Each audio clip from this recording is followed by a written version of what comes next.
Hello, and we're back. Welcome everybody jumping on. Hi Natalie. Hi Janae. Hi everybody. Jumping on Instagram. We've got YouTube, Facebook, Calvary Live. Welcome back to another week of Family Talk with Becca Toups. Thanks for joining. I have Austin here. Hi. This is my eldest, our oldest. Austin is my bonus daughter. We don't like the word step in our family. We've kind of rejected that because it kind of evokes visions of Cinderella and making her scrub the floors and meanness. And so Austin is my bonus daughter. She's my oldest. Go ahead and scoot over here so you can jump in that a little bit better. How old are you, Austin? I am 13. I'm in 8th grade. I go to Hope. I do broadcasting there. So I'm kind of used to this, but I don't know. It's all new still. Yeah. So you're 13, you're almost 14. July is going to be 14 and it's creeping up on us faster. And all that to say, we have survived a year of the dreaded T. Yeah. Teen years. I think we've done pretty well. I mean, there's definitely been some highs and lows in our house. Definitely. Right? Yeah. But she's in broadcasting class. So what does your broadcasting class look like at Hope? Well, it's pretty fun. We are in front of the camera a lot. So we'll be anchors and we'll talk about anything that's going on in school. Or we'll talk about things that are happening like with us personally. Mm-hmm. So you record like the announcements every day at school and they broadcast. So we had something when I was a kid called Channel 1, which that's dating me a little bit, but it would be like a something that was like nationally televised when we watched it every morning, or someone, and your dad always talks about how he'd get on the PA because he didn't have TVs because he's that old, and he'd do the announcements. So now you're definitely following in those footsteps. Definitely. And so you like it? Yeah, I love it. Do you feel like it took you a little while to get used to kind of being in? Oh, definitely. Like, I was so shy at first. I didn't know how to talk in front of a camera at all. And now here you are. Yeah. No. Well, thank you. Definitely the bravest. It took a little bit of kind of talking through all the kids and kind of figuring out. Piper, honestly, the 4-year-old, really wanted to come on today too, but we were like, you never know what you're going to get with Piper. It's a wild card, right? Yeah, definitely. She'll be totally like locked in and dialed in and talking, and she's like, I don't have the coronavirus, I just have allergies. Yeah. Or she's flipping upside down and doing handstands. So Austin, being the oldest, I thought was good to kind of bring her in. We've had moms, we've had grandparents, we've had my husband on here talking, and we're talking about family talk. Yeah. But we've kind of missed a big part of that, and that's really, I think, from the kids' perspective. Yeah. And I also like the logo I have is like, I guess, me sitting and talking to a kid. So here we are, even though you're a little bit bigger, you're almost as big as me now, right? Not even close. Almost. You're getting there. But we just wanted to kind of celebrate that. And I feel like the world is talking so much right now about heroes, and we're talking about the heroes who are going to the grocery store, and the heroes in the hospitals who are saving lives and showing up to work every day, and the postmen and the garbage workers. But also I think it's important to focus on the heroes that are within our houses, and I think that's really the kids. And the kids have undergone so much change and just in such a short amount of time, and they've had everything that they knew were as their normal kind of ripped away from them, from their friends and their activities and their school, kind of taken away, and they're left with like, what is this world? My parents are kind of freaking out, right? Yeah. A little bit. A little bit. Some days a little bit more than others. Yeah, definitely. But then we're still asking them to kind of behave and perform in a way that's normal, and it's not normal, right? Yeah. Right. So talk about quarantine, and we were talking in the car, we're like, how long has this been? And what'd you say? I thought it was like 3 weeks. So Austin's in a time warp, and I thought it was like 9. And I think it's been somewhere around 5 or 6 when I started trying to calculate. But how's it been for you? It's been hard. I miss my friends a lot. It's different being home all the time, but like FaceTime is always good and texting's good, but it's just like nothing beats face-to-face connection. It's just different. Nope. No, we are driving over here, and I mean the kids, even the adults are going out, and I think we're going to the store sometime if we have to put our mask on and go and do the hand sanitizing, and the kids really are locked down in the house, and they've been inside the house more than they've ever been in their entire life, trapped in closed quarters with their siblings, so there's more fighting, so then we're kind of yelling and getting you guys in trouble more, right? Definitely. It's not as much me, it's more my brother and my sister. 2 of them, yes. Yeah. Definitely some sibling rivalry going on in our house. And just being around that and learning. And then also I feel like sometimes like myself or David, like I'll have a bad day and I'm short-tempered and snappy and I can take it out on you guys for sure, or I take it on David, or I'm in a great mood and it's, you know, butterflies and sunshine and sing-song. But then we're guys. crazy. And I feel like as parents we need to give you that room, you know, that grace and that space to have a bad day through this too. Yeah, it's hard. Well, it's hard being inside all the time and not really interacting with anybody other than your family, so you're getting like a lot more what's the word? Short-tempered? Yeah. Well, things that wouldn't normally bother you kind of get on your nerves. Like you share a room in like our house with bickering. 2 sisters. And is that getting a little even extra irritating? Yeah, it's hard, but the thing I get most mad about is like the clutter and like Girl after my own heart. I don't know. It's tough. Yeah. So, well, if we were to talk about like, what you've learned or how you've grown during this time, because there have definitely been some changes, and we talked about the hard things.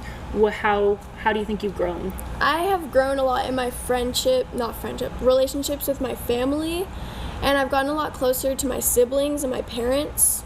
Definitely had a lot more time with them. Probably a lot more time than they ever want, really, right? Yeah. But it's nice. It's fun. Yeah, understanding.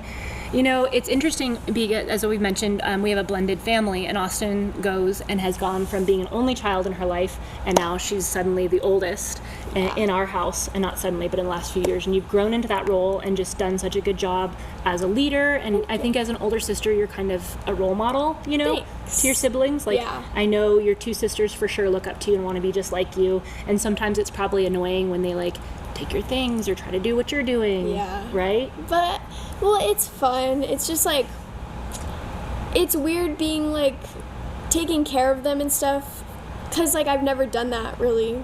And then all of a sudden it just came upon me, and actually I'm pretty good at it, like if I do say so myself. Actually you are. I'm gonna pat you on the back. No, you've done a lovely job, and it really a lot falls on you too, because I get overwhelmed, or I'm trying to do something with one child and ask you to, hey, can you bathe Piper, or can you help me out and do some preschool or chores or whatever. So definitely want to just sing your praises and how much I appreciate you and how lovely, you know, you've been, and just definitely grace like under pressure. And I feel like a lot of times your energy is a calm energy. Oh, sometimes it's a little bit of an eye-rolling energy too, and that's the teenager thrown in there. But it's been really, I think, wonderful just to kind of grow in that way. Is there anything else you've learned about yourself through this time? I have learned, well, since we don't really have to go to school at all, we just stay home and stuff, and I've learned that I'm so incredibly lazy. Like, if I don't have to get out of bed, I won't. It's crazy. I mean, I think part of that kind of comes with being a teenager and like, and the lack of sense of urgency. Like, you don't have to get up for anything, right? And so you're like, get up for whatever. And the thing that I really want, if there's any teachers out there listening, I would like to take away from your vocabulary is the not mandatory or optional. Optional, because as soon as that comes out there, my kids are like, optional? Who's going to do extra work when I could be outside jumping on the trampoline or playing Fortnite or doing makeup with my sister in the bathroom? Yeah. You know? So I feel like either give them a due date or don't, right? Teachers, you hear me? Give them a due date or don't, because then what happens, it's like, this isn't mandatory, there's not a due date, and then all of a sudden I'm getting an email and 9 a.m. I'm waking, Austin, you didn't turn this in. Why didn't you turn this in? Your teacher's asking for it. And she's like, they never gave me a due date, right? Yeah, but they definitely have now. It's definitely a lot of work. So if there's any teachers out there, just chill a little bit. I'm sorry. Well, I mean, we're in the middle of a national pandemic. And I think also you're in 8th grade. And so your workload at your school and at Hope, because it's college preparatory, looks a little bit different. And it can be, it's a lot, especially like the younger kids are kind of like, that was a half hour of work. I took a Zoom call and I'm done. And they're dancing around the house and you're trying to get 3 more hours of school done. And it's hard because everybody's there and they're trying to talk to you. They're trying to do everything. They're asking if you want to go play outside with them. Piper's asking if she wants to play Barbies. I can't. I'm doing schoolwork and they cry. It's hard. It's rough. So, but this is the reality, and I think it's good to hear your perspective, because my perspective is like, I'm trying to get everybody calmed down and everybody's got to do school. And to be honest, like, I haven't taught you a second. I mean, Yeah. one thing I'm really thankful for is that you're really a self-starter and you're a motivator. You're kind of like, you know what you have to get done. You're not super fast about it. I won't say you're lazy, but you kind of like, I'll wake up at 11 and then I'll hang out and have a bowl of cereal, and you kind of take your time. But then if you need to, you're up at 8 p.m. still during your homework getting what you need to do done. So Yeah. I appreciate that. Thank you. Yeah. Whereas we have other kids, like one of my kids, a fourth grader, lives for that Zoom call every day with her teacher because that's her motivator. She's getting that connection, the teacher's checking in, and that's really why she's doing her homework. Yeah. And then my son has a little bit, I mean, you just kind of have to dangle that carrot out there for him. You know what I mean? He doesn't want to get on the Zoom calls. He doesn't care. Teachers aren't saying anything specific to him. Yeah. He wants to get all his work done and get all the boxes checked, and he does his 20 sit-ups really fast and goes and runs outside so he can get back to his video game or get back to his whatever he wants to do. So I think it's interesting too that even in this environment, the different learning styles and different personalities of you guys are definitely coming out. Yeah, it's weird. It's weird, but it's good. It's good to see it. But you're doing such a great job kind of Thank motivating you. yourself and keeping yourself on task because Thanks. I haven't sat down and, Lord knows, I don't know how to teach algebra. So it's a good thing you do, and you've got some good teachers. Yeah, definitely. Yeah. It's hard. It's hard working from home because your teachers aren't there. I'm a visual learner. Like, I have to have somebody showing me how to do it. So my dad has helped a lot with that. Lots of Khan Academy videos. Definitely Amen. a helper. Amen to Khan Academy. Yeah. No, I've even taken some tutorials. Khan Academy has some resources out there for parents, like parents with kids in all different like school ages, because even some incredible, fantastic teachers out there having kids in these different grades, that's a challenge. It's hard to keep everybody on task. Even probably the most seasoned and experienced homeschool mother is going to be a little bit challenged with that and has to have resources. So on the fly, kind of learning how to do this and getting my crash course in homeschool education. So thank you for being patient through that. Thank you for helping me. Good days and the bad days, right? Yeah. Amen. What are some of the 3 things that you've enjoyed doing through this season? Oh, okay. So at first I didn't like them, but now I kind of like going on walks. It's become really a sweet time. Yeah. Sometimes it's hard because people are kind of already in their groove, and that's when school kind of winds down and we take our evening walk. And it's like, I don't want to walk. Oh, it's boring. But you guys have been helping Piper. Yeah, ride her bike. She had a fall yesterday, but she's doing great. Yeah. It was cute. And then my next thing would probably be, I like all the home cooked dinners. My parents have been going above and beyond on dinners, so shout out to you guys. Mostly to David. And I'm sure your Yes. mom is doing a wonderful job too. Yes. Yeah. And then probably just watching movies like every night and having a really good dessert. So that's fun. And stepping up that dessert game. Yeah, we've been staying up a lot later too. Not a lot, a little bit. I mean, a little bit later, within a reasonable amount, right? A good 45 minutes. You know, it was really fun, and it's special during this time, and this is probably one of the memories that I'm really going to like cherish and take with me is the other night, you and Bridget and Piper, and we were in the kitchen, and I forget where we were eating or something, but it was late, and everyone was in their pajamas, and I think you started by asking, like, how do you and my dad meet? Yeah. And kind of started telling that story, and so I told the story, and it's a funny story, but that's for another show. We'll get into that another time. It's a really funny story, and so you guys were kind of laughing, and I was telling, because David's pretty comical, Yeah. and then got in and asked me another question, and somehow it kind of started spiraling into these different stories of all these times that I got in trouble as a child. I think it kind of stemmed off of having my dad on here too, and I really like to think of myself as a really well-behaved kid. But we were like in tears in the kitchen, and it was just such a special memory, and I told some really funny stories. Yes. And as I started talking, I was like, I am so thankful for you guys, because you guys are so good. And I got you. in wild amounts of trouble. And Austin made me promise that I would tell 1, if not 2 of those stories. So I will grace you with 1. When I was probably third grade, I got this idea, and I've kind of always had this little bit of kind of an entrepreneurial spirit, like, I'm going to make this business, and I'm going to make it rich, and I'm going to sell things to kids at school, and I'm going to do this, and it was a little far-fetched. So anyway, I would cut off my jeans, and with the like length that was left, the cut off, the seam, the leg or the foot hole opening, I would take that and cut that, and then I decided to like sew it in, and it was like the late 80s, so I tried like puffy paint and splatter paint and make it look really cool. Yeah. And I decided I was going to sell them at school as pencil pouches.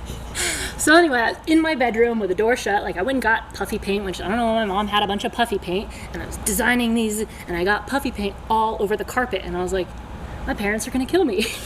And so instead of going and telling my mom, I'm so sorry, I took paint to my bedroom and I got paint all over my carpet, I was like, I'm gonna fix this and they'll never know.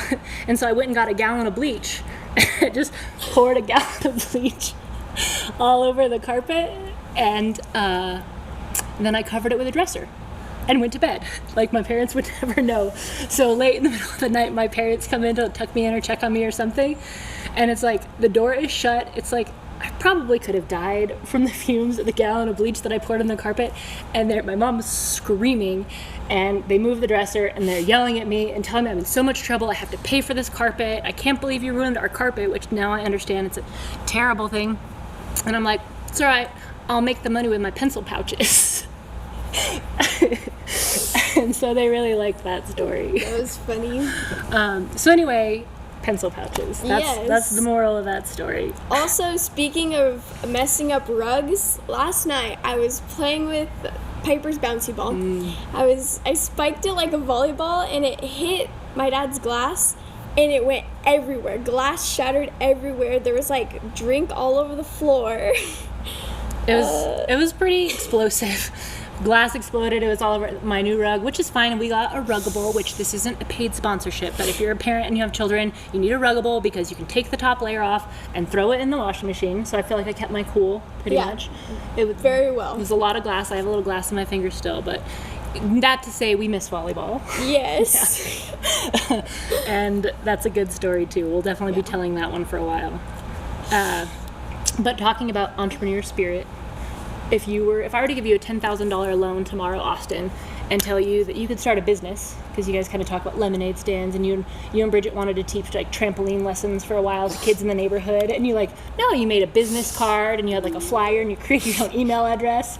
I love that spirit and that heart. Yes. If I gave you a $10,000 loan tomorrow, what business would you start? Just kidding. I'm just kidding. No, probably like making little kids clothes and like little kid accessories and stuff, because I think that's adorable. And like cute little trendy things that kids will still like, but parents like too. So like a young kids boutique or something like that with like baby clothes and definitely. tiny shoes. That's good. I like that. Good. Well, maybe I'll work on that small business loan, and we can talk, and we can kind of develop a business plan. When you think about life before, is there anything you don't want to continue doing moving forward? Like before quarantine? Before quarantine. You think about life before quarantine. Is there anything that you want to leave in the past and kind of make those changes as we go back onto our normal life? Well, probably... Oh, that's rough. Can I skip it? Yeah. I don't know. Pass. I'll think about it. Though. Okay, we'll get back to that. All right. Well, what has been, what's something that you want to kind of keep and kind of push through? Become our new normal.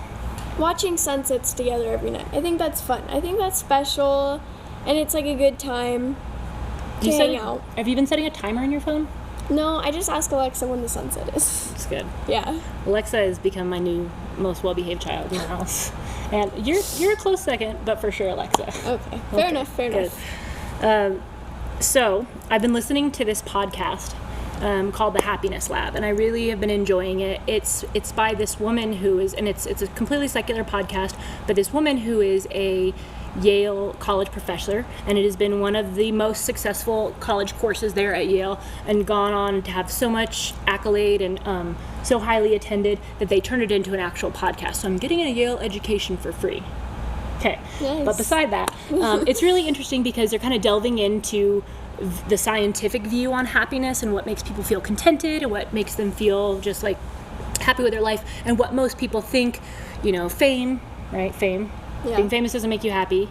Money, more possessions, success at work, those kinds of things obviously don't make people happy. And the more that those things people get, usually the more discontented they are because they're looking for that happiness. And what they're finding too, and especially I think now, is that what really makes you happy are the things that you push aside in pursuit of those goals. Yeah. And it's really like slower time with your family, quality time, those kinds of things, those hobbies that you push aside in pursuit of more work are really what bring that longer lasting happiness. And of course we know that peace, and love and happiness is certainly found through, a relationship with Jesus Christ. But what would you say you wake up and makes you happy, especially in this time? A good breakfast, definitely. Amen, sister. I try to get some form of exercise, usually not very successful, but... Because why? Endorphins! Endorphins make you happy, right? Can we get an amen in the comments for endorphins making you happy, right?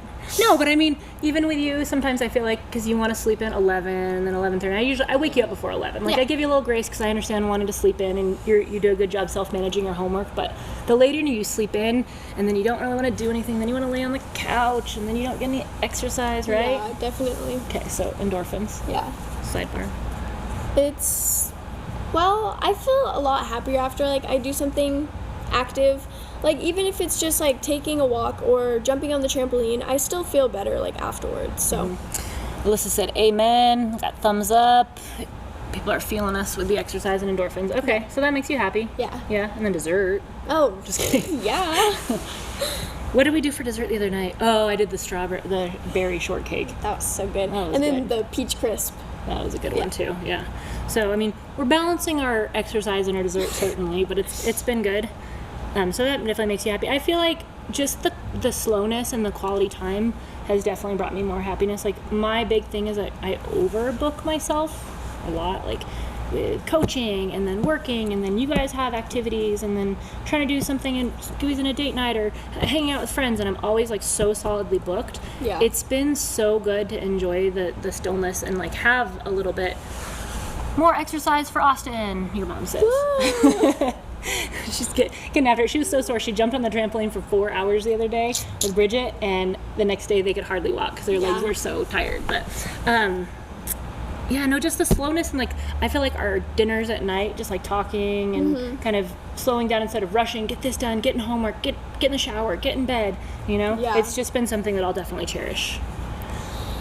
If you could do anything right now, if the quarantine were completely lifted and anything, nothing was an object, what would you do? Whoa. Okay. I would go and I would pick up all my friends, and then I would take them to the pool, and then we'd go out to eat, and then it would just be a big happy party. Mm-hmm. That leads me to something really interesting. I followed this great family kind of child psychologist group that on Instagram. It's Raising Boys and Girls, and they were talking about how they counsel a lot of kids, and a lot of kids right now, especially I feel like with social media and technology and the stresses, are struggling with a lot of anxiety, a lot of depression, and these people counsel individual kids too, and families certainly, and that they've seen a huge decline in anxiety with their kids because I think of the slowness, going in the kitchen and making cookies with your mom or your dad. Your dad doesn't make cookies, but he makes meat. Or going for a walk with your mom, or slowing down. The slowness of the life is decreasing anxiety in our kids and taking away, that stress. We've got, hi, it's Audrey. Audrey says hi.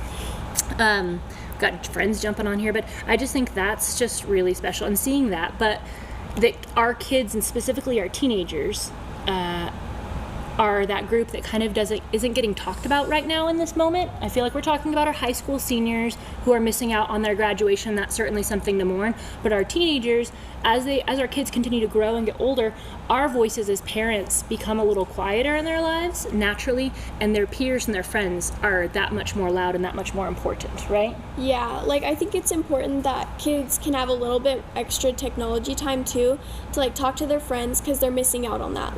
They're not seeing their friends, so they want to be able to talk to them. So I think that's a good thing to do. Mm-hmm. Really making sure that that's happening, and it's easy for it to not, because everyone's busy, and even though we're all in our houses, our families are kind of have our own things going on, and making sure that our teens and preteens are having that connection with their peers, whatever that looks like. And maybe it's us as parents getting creative, and maybe I text so-and-so's mom and so-and-so's mom, we set up a Zoom call for you guys together, just some fun things like that, being creative. Yeah, that's fun. Because, your friends are a really important part, and I think being isolated for our teens can lead to depression. For some of us, it's the little kids love it because it's all the family together, but our kids really do need their friends in their lives, Yeah. and that interaction and just like the silliness. Yeah, I miss my friends. You want to give some shout outs? Yeah. Hey, shout out to Brooklyn if you're watching this. I'm pretty sure you are. So just shout out to you because you're the only one who knows about this. I bet you'd be surprised. It's fine. It's good. You need your friends. Yeah. If you could make one rule in our house and everyone had to follow it, what would it be? Ooh, that's tough. Probably like when we're fighting, don't hurt each other, don't hit each other. Oh, yeah. Because I'm tired of my siblings just like hurting each other all the time or hurting me or you know what I mean? Definitely been a rude awakening probably for you, like we said, the fighting, the conflict, and how that goes. I mean, Yeah. I was raised in a family with 5 kids, and like, I don't love it. Trust me, it drives me crazy. But the sibling rivalry, I feel like, is a necessary evil part of growing up, kind of too, because Yeah. in a way, it kind of prepares you for dealing with conflict later. Yeah. Does that make sense? Yeah. That's what I'm going to tell myself.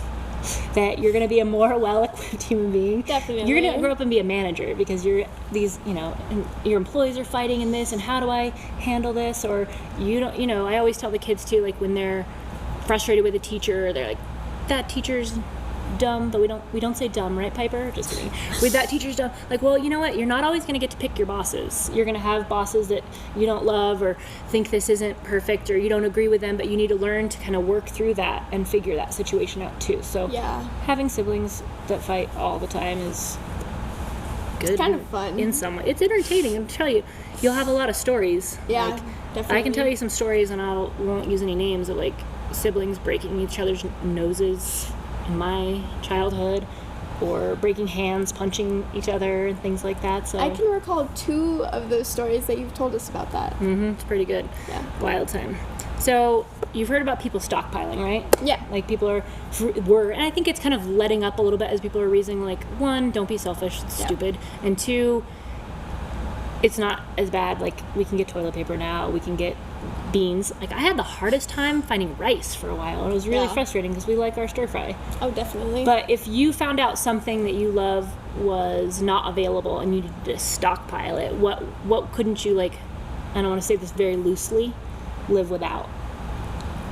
Like, as far as eating, not live without, but Okay, eating? All right. you know, what would you stockpile? Cereal or chips? Which chips? Lay's sour cream and onion. Or Alright. Doritos. Yeah. That's good. Yeah. Okay. I think that's a good idea. What are some small victories? I would stockpile coffee, first of all, because I feel like I could be pretty creative when it comes to food. Like, I can make just about anything. Yeah. Like, I can make this go. And I just got the newest Magnolia cookbook by Joanna Gaines, who is one of my personal heroes. Like, that's who I want to be when I grow up, if I grow up. But in there, I love, she went through and like gave a huge amount of different substitutions, even ones that I hadn't heard of, with baking and cooking and things like that, and how to do that. And I was like, I can pretty much make anything work, like on Chopped, Yeah. but not without coffee. Gotcha. Like, it keeps you alive. It is lifeblood in some respects. But yeah, so I'd stockpile coffee. Shower coffee. So this is my own personal platform. Like, if I were going to run for president, this is, and Austin knows that I have, like, everyone who likes coffee, my husband doesn't, but who enjoys coffee should have a shower coffee, specifically moms. That's my platform. Moms, like, amen out there to moms. And if anybody, I know on my Instagram for sure, those that have enjoyed a shower coffee and like now are singing its praises, you know, I don't get to drink my coffee hot because it's getting interrupted. I set it down, I'm looking for it, I'm reheating it. I probably microwave my coffee like 8 times. But if I brew a fresh cup of coffee and then I turn on that shower and I just bring it in the shower, then I can sip it, and it's like quiet, mostly peaceful. People are asking me for snacks every once in a while. Yeah, Piper will walk in naked, just be like, bathe me. Austin was in the shower today, and Piper she had her back turned to her, and she just turned around, and Piper was suddenly there. It's like a scary movie. Yeah, definitely. Yeah. Yeah. Okay, so shower coffee would be my platform too. If you were gonna run for president, like kid president, what would be your platform? You haven't run for student council before, but if you did, Austin for president. What's your platform, like, to get all the kids to vote for you or other teenagers? Oh, that's rough. It's like pretend. No, well, I don't know. Like, no more. No more. Homework? Homework. Okay. That's good. I told her I wouldn't surprise her with any crazy questions. That was a surprise one, though. It was. Left field. You gotta, as David Letterman and Jimmy Fallon would say. I'm just kidding. Have you had any personal victories or things that you've done during quarantine that you've learned, or? I got one. Yeah. Getting up today and coming here. Yeah. It's funny because I've heard this in a lot of sermons, but also this statistic that most people, if they've polled Americans, their biggest fear is public speaking. Above death, and after that it's death. So public speaking, getting up in front of a crowd or talking publicly, kind of like what we're doing. We don't have a crowd, but we have lots of cameras. So that if you were to go to a funeral, most people would rather be in the coffin than standing up speaking at the funeral. That's wild. I'm going to give you a huge high five. Thank you. You don't even have to be socially distant for that, because just at your age, having the confidence to come and speak and kind of speak on the fly. Thanks. Speak your mind. Thank you. Proud of you. Yeah. Honestly, what do I always say? Like, your dad has book smarts. You have street smarts. But I have street smarts. Don't ask me for help with your algebra. But man, the two things that I learned in school that have stuck with me the most is typing, for sure, and like now you have computer class, which definitely take that, and all the programming. I never learned how to type. But we had like Mavis Beacon. I started learning on a typewriter, so that certainly has served me really well. Yeah. And public speaking. I took a lot of public speaking classes because I loved it, and I'd say those things will really serve you well in your life. But you should definitely pay attention to the rest, because I kind of wish I had algebra like a firm grasp now that I have kids that are going to like outpace me in their math skills. Not that I didn't take it, I just didn't take it as seriously as I should have. So that's Becca's pearls of wisdom. Austin. Yes. If you were to give me a superhero name, what would it be, and what powers would I have? Mom bomb. Like you just explode with creative ideas about what we could do, and you'll just explode with cleaning. I don't know. Mom bomb, that's good. Yeah. If I were gonna give you, but also like sometimes I explode out of nowhere with a little bit of frustration. Well, fair enough. But I have to apologize, right? But we all do. It's okay. Yeah. No, we really have a big theme in our house, like grace, and sometimes we get away from it. I think we probably should like put this up on the wall. I'll erase our verse right now and put something about grace, because we give grace because we need grace. You know what I mean? Yeah. Like God's given us grace, and we need to turn around and give each other grace, like through things, because with every conflict, with every challenge, like as parents, like we are far, like leaps and bounds, and another couple leaps and bounds far from being perfect, right? But I think like coming to our kids and coming to you guys and being like, gosh, I'm so sorry I lost my temper. I don't know what's going on with me today. You forgive me. Like that, I think is better than being like, you need to do as I say and not as I do, and just obey, like, and be a little soldier. And sometimes I wish you guys were little soldiers too, but not really. Well, kind of. We copy after you guys. Yeah, but with your own like twist, and thankfully better, and thankfully in a lot less trouble than I got in when I was in school, apparently. It made me feel like a very good kid. Yeah. I'm just gonna say that. I am really thankful all my kids. I mean, I pray a lot of things over my kids. I pray, that they're gonna have strength, they're gonna have wisdom, and they're gonna stand up for themselves as they grow. They're gonna love Jesus. I don't know if you know this. I pray for your future husband. I pray for his parents right now, that they're like leading him, and like he's being taught to love Jesus and to be, a good, strong, solid man. So I pray all those things over you guys. Sometimes when you're sleeping, sometimes when I'm in the bathroom getting away from you. But I've always prayed like for just sweetness, and I feel like I want my kids to be better than me. You know what I mean? To have better opportunities, but also be better and kinder and not make the same mistakes that we made. And it really, and even though you are not my biological daughter, it just blesses me so much to see like how mature and how lovely. Thank you. Yeah. But also, if you had a superhero name, I would name you Elastigirl, because you're really bendy.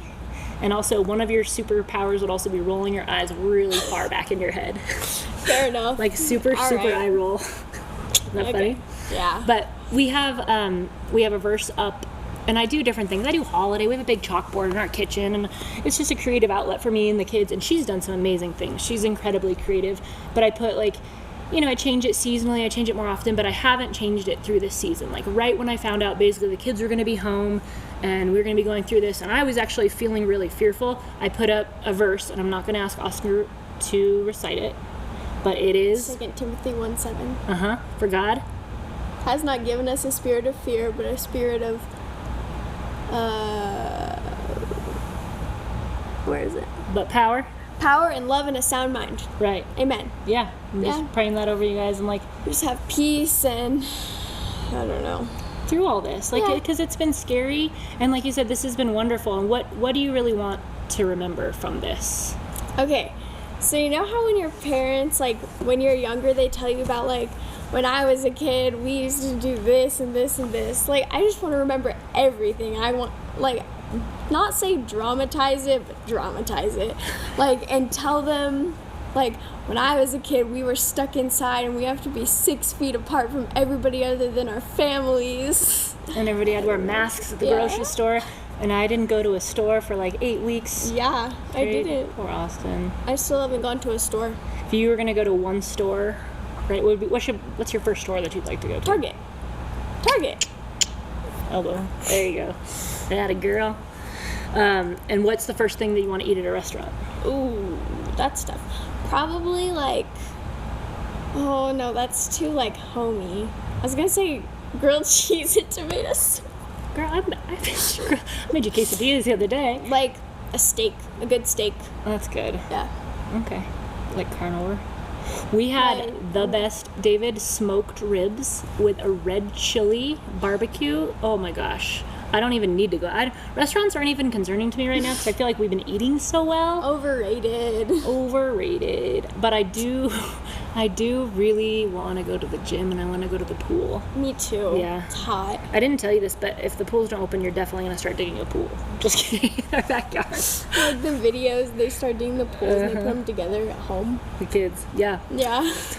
So, how would you rate your parent teachers on a scale of 1 to 10? Your teachers. My teachers? Well, no, I don't want to. Your teachers are superheroes, like your real My teachers are a 10 out of 10, but my parent teachers don't really teach me. I'll take 100% responsibility for that. Your dad, I feel like, teaches, and I'm sure your Yeah. mom does. Yeah, they help. But my teachers are definitely still mostly in charge for it. Street smarts. I'm getting you in the kitchen. I'll teach you how to wire a light fixture, but Yeah. not so much with the algebra, right? Fair Okay. enough. So here's some interesting things.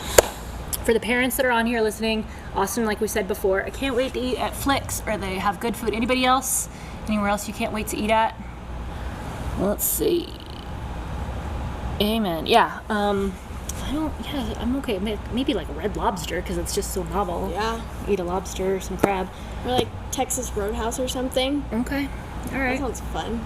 So you're 13 going on 14, and I mean, I don't feel like I'm a regular mom. I feel like I'm a cool mom, right? Yep. A cool mom. Yeah. But there's still a lot of things that I'm like, ooh, I don't even know what that is. I start to feel cool. Like mom jeans, I was like, first of all, I feel personally attacked with her ordering mom jeans online. Second of all, like I'm starting to not get things. I'm a little older. I'm 40 now. I feel a little bit removed, even though I feel like I keep my finger on the pulse of like fashion and trend Yeah. pretty well. So for the parents at home, why don't you explain to us what a Visco girl is? Okay, so that was like a trend this summer. Apparently it's like a basic girl. It's like your everyday girl. But Visco is It's an app and They that used- most basic people are on. I have Visco on my phone, but I actually happen to know some really cool photographers Yeah, that use it's that cool. to edit their photos. It's really cool. Okay, It's like but a Visco girl. it's Like what else? stereotypical basic girl. So like when I'm gonna be like a girl who wore like Uggs and like Juicy Couture sweatpants Yeah. and stuff like that. That was like, oh, you're so Visco. Basic. Okay, or like a hydro flask with like stickers on it. Yeah. Yeah, okay. All my kids have hydro flasks. I have the knockoff Costco version because I can't afford a hydro flask because I have 4 kids with hydro flasks. Actually, Piper doesn't have one. She's got a Target one because she don't care. Right? Yeah. as long as it's got unicorns? Yep. Okay, so a Visco girl. So if I had, what's one thing you'd like to learn, or a skill that you want to learn? Because we still got some time during this like home social quarantine. Well, I want to learn how to Social skateboard distancing better. quarantine. Skateboard. Yeah, because I fell the first time I tried it, and I got a gnarly cut all like down my arm, on my knees. So I'd like to learn how to do that better. I've tried a few times afterwards, but I don't know. I'm gonna try to get better at that. Skateboarding. Okay, that's Yeah. cool. I feel like that's like a completely tangible goal. Yeah. Just wrist guards. That's my like biggest concern for some reason. I Like know. breaking the wrist, and we're not ending up in the emergency room. How many times have I said that? Well, it's already happened. I know. We had one already, like the first week we were in emergency room, an ambulance, and somebody put their hand through a glass, but I'm just going to put that behind us now. Okay, so if I had one thing that I really want to learn, and I said this at the beginning, but no one's really taken the time to teach me yet, so now that I have you on the spot, I'm going to do this. And this, again, is going to go ahead and show my uncoolness. I want to learn a TikTok dance. Okay. So Well- can you teach me, like, just not anything complex, because you and Bridget Yeah. get going, and I'm like... It's easy. Here, I got it. So I want a really basic We can TikTok sit down. dance. We can sit down. Okay. So you go forward, side, and then you cross. And then you go forward, side, and then you cross. And then you go like this. You put your arms up. There you Okay. go. Okay, ready? Okay. Forward, side, cross. Forward, side, I'm cross. so uncoordinated. You know, one time I went to cheerleading camp because my friends were all going to cheerleading camp, and I finished, and my parents were like, yeah, maybe that's not for you. Pretty much. And then also, when I was a kid, there's a couple things that I got. And you always want to tell your kids they can be anything when they grow up, right? Yeah. Like, you can do anything. And my parents were like, accept that. Yeah. I wanted to be a jockey, riding horses. You have to be like 4 feet tall. I saw that. I thought that was so cool because I loved horses. And I was like, yeah, you're probably not going to do that. Like, you're 14 and you're 5'10". It's probably not happening. And then also, when I was really little, I was like, I want to do gymnastics. I want to be a gymnast. And they're like, how about ballet? Probably not that, because I wasn't super cool. We need to work on the grace before you like try to flip and kill yourself. Gotcha. So, what was the point of that? Cheerleading. Yeah. Why I can't TikTok. Yeah. Okay, ready? Forward, side, cross. Forward, side, cross. And then you go like this. There you go. Okay. I learned my first TikTok dance. I feel kind of cool, but also kind of lame and old. And then we'll tell the very last story. It was a chocolate milk story. I promised you I'd tell. Okay. So here it is, because my girls were in tears. And I've told this story before, and I was the oldest, and like I said, there's 5 kids that came along. And initially, as is, I think with most families, my parents were pretty strict with me. Like, no white refined sugar, mostly sugar. It was really just mostly sugar. And I think it also had to do with my brother got really hyper, and so we were just like, we're not allowed sugar. So anyhow, I wasn't allowed to order chocolate milk at school, and I went to a private school in Colorado where you had to bring your your milk money in the morning. You gave it to your teacher, and she wrote down the milk order, and they sent a kid down to pick up the milk. So they brought him back in a caddy, and you got either chocolate or white milk depending on what you ordered. And I was forbidden to order chocolate milk except on my birthday, which is in December. It is not in like March, whenever this was. So we had missed school, or something had gotten off with a school schedule. We'd had a field trip and hadn't had one of our days where my parents had paid for milk in advance, and I'd already ordered my chocolate milk for Friday. Well, Monday comes along, Becca's all happy and fancy free, footloose and fancy free, and my mom's in the classroom for some reason, and the teacher is reading over the leftover milk money orders. And I'm sitting there, and my heart is sinking and tightening up, and I tried to run up to the teacher and stop her before she read hers, as she was going to read that I'd been ordering chocolate milk illegally, and I got in trouble. So anyway, my kids don't illegally order chocolate milk, and they don't pour gallons of bleach out on the carpet, and you guys are really good kids, so thanks for that. We legally ordered chocolate milk. I pretty much let you guys have chocolate milk. Like, Yeah. we just have stacks, and that was it. We didn't have, like, I'd go to someone's house and I'd be so excited, like, oh my gosh, they have Frosted Flakes. I'd never get Frosted Flakes. All we get is grape nuts. And so I'd eat like 3 bowls. So now, like, I'm living vicariously through my kids. So we go to Costco. I definitely get a lot of sugar cereal, right? Yeah. But we eat pretty healthy, like, Oh yeah. besides Like that. dinner's always healthy and lunch is always healthy. It's just the breakfast and the dessert. All right. I like it. Good. You got to keep them happy. So we're pretty much out of time, but Austin, you have the eyes of lots of parents and moms and teachers and people, as you've got cameras all over, why don't you tell people, leave them with some good advice, like, and speak to the parents on behalf of the teenagers and the preteens of the world? Give grace. It's hard. Like, it's hard not seeing your friends all the time, and it's hard just being with your family, but it's fun, and make sure to do fun stuff with them, and go on walks, even if they don't want to, because I promise it's fun once they start going. And make dessert. That's what I would like to say. All right. Thanks for being on. I really appreciate it. This I has love you been so my much. TED Talk. Just kidding. Thank you for tuning into our TED Talk. I love it. That's it for us. Thank you, and we'll see you next week. Oh, Mother's Day. No, hold on. This is super important. We're not ending yet. Let's talk about Mother's Day. It's Sunday? Yeah. Okay. So, like, what's a good gift idea? Like, give me 3 top gift ideas Well, for... and I'm not, like, dropping presents for you, but for the parents, there's probably a lot of dads on here, parents that forgot Mother's Day is coming, and there's, like, quarantine. There's a lot of local businesses that are selling gift cards, so definitely support your local businesses first and foremost. I would say that. I'd like to see that. I do like to pick things out myself, but I also like to be surprised, which is, I know, a conundrum. And then, a gift card to a local spa is not a bad idea, because then I can pick my spa service, and it's like some alone mom time. Fair enough. And brunch. Do not skimp on brunch. That's it. So we'll see everybody next week after Mother's Day for another family talk with Becca Toups. Thank you. Oh, I just